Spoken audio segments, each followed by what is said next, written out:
यही की जा रही है कि सबको खुश किया जा सके ताकि किसी तरह की कोई दिक्कत आगे ना हो सरकार चलाने में।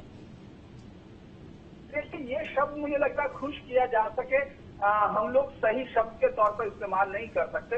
ये सरकार एनडीए की है, इसमें कोई शक नहीं है कि इस सरकार में ये एक पार्टी बहुमत पर नहीं है। लेकिन ये अगर हम गौर करते हैं इससे पहले की तमाम कोलिशन गवर्नमेंट्स को अगर एनालाइज करते हैं, क्योंकि प्रधानमंत्री जो जिस तरह से प्रधानमंत्री पीवी नरसिम्हा राव थे, उनकी सरकार अल्पमत की सरकार थी।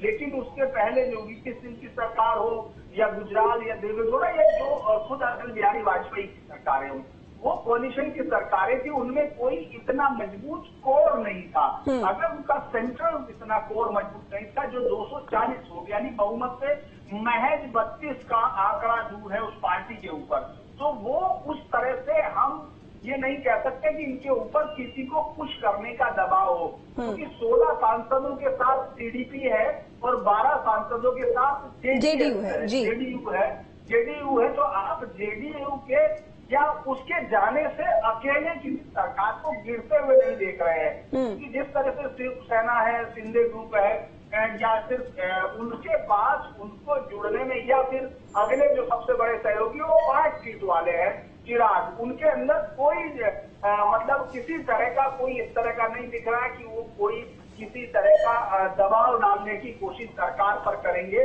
वो पूरी तरह से उस पूरे मसले पर खुश है। देखिए बिल्कुल, लेकिन नीतीश कुमार की अगर बात की जाए तो भले ही उन्होंने सदन में जब संसदीय दल का नेता प्रधानमंत्री मोदी को चुना तो उन्होंने कहा कि हम पूरी तरह से हर फैसले में साथ में रहेंगे। हालांकि उन्होंने यहाँ पर ये कह सकते हैं कि जो योजना थी अग्निवीर, उनको लेकर उन्होंने जरूर कहा कि चलिए उस पर समीक्षा की जरूरत है।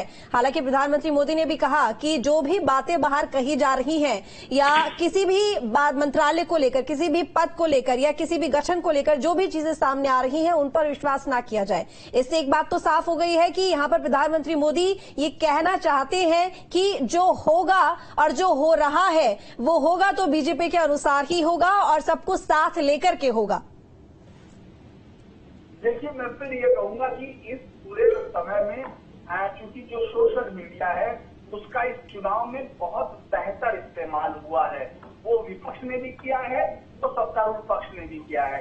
अगर हमको इस चुनाव के रिजल्ट को या इस पूरे चुनाव को लिखना होगा तो ये पहला चुनाव होगा जहां सोशल मीडिया ने इतनी क्रूशियल जो भूमिका निभाई है। अगर आप देखेंगे ये सरकार अभी पूरी तरह से सिंक्रोनाइजेशन में है। अभी तक का जो चीज दिखाई दे रही है वो सिर्फ बनी बनाई बातें हैं जो नरेटिव्स पर, जो कुछ यूट्यूब पर या उस पर चलती हैं या सोशल मीडिया पर आती हैं। अभी तक कोई भी एक ऐसी चीज सामने नहीं आई, क्योंकि जिस तरह से उस एनडीए की बैठक में जिस तरह से साफ बहुत क्लियर शब्दों में नीतीश बाबू ने साफ किया और उससे पहले ये जिस तरह से चंद्रबाबू नायडू ने साफ किया, वो कहा गया उसमें उनके, अगर हम लोग उस पर गौर करते हैं तो वो ये साफ बताता है कि वो मोदी गवर्नमेंट के साथ पूरी तरह से सिंक्रोनाइजेशन है। उनको मालूम है, देखिए राजनीतिक चीजें पढ़ी जाती हैं,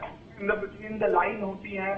जो मुख्यमंत्री चंद्रबाबू नायडू है, जो इतने लंबे समय बाद इतने बुरे वक्त से, राजनीतिक बुरे वक्त से निकल कर आए हैं, जगन रेड्डी के साथ सामने उनको कोई अब मजबूत नहीं मान रहा था। ये माना जा रहा था कि नया का जो है गारू जो चंद्रबाबू नायडू है, अब उनका दौर चला गया की राजनीति जो है अब विस्मृत की राजनीति होगी। ऐसे समय में जबकि वो जेल से निकले, उन्होंने यात्रा की, तो उनको उनका सबसे पहला महत्वपूर्ण प्रोजेक्ट है कि वो अमरावती को राजधानी के तौर पर खड़ी कर सके। अमरावती पर सारे विकास कार्य बंद कर दिए गए। अमरावती इतना महत्वाकांक्षी प्रोजेक्ट था जो अगर हम लोग चंद्रबाबू नायडू का देखें कि वो उसको हैदराबाद से भी बहुत खूबसूरत एक राजधानी के तौर पर बनाना चाहते थे। यहाँ तक कि दिल्ली से भी बहुत सारे जर्नलिस्टों को उस समय भी ले जाया गया जब इस राजधानी की नींव रखी जा रही थी। तो एक अद्भुत शहर बताने की जो विश्व स्तरीय शहर हो, ये चंद्रबाबू नायडू की एक पूरी परिकल्पना थी जो बिल्कुल झंडे बस्ते में डाल दी गई थी। जगन मोहन रेड्डी ने उसको बिल्कुल एकदम ये मान लिया था कि यहाँ ये नहीं बनेगी। कृष्णा नदी के गुंटूर के इलाके का वो खूबसूरत इलाका जो श्री कीर्तिवर्धन सिंह के पास भी 2 एमओएस दिखाई दे रहा है। Forest environment forest climate change और साथ ही मिनिस्ट्री ऑफ एक्सटर्नल अफेयर्स। तो ये एक बड़ी खबर है कि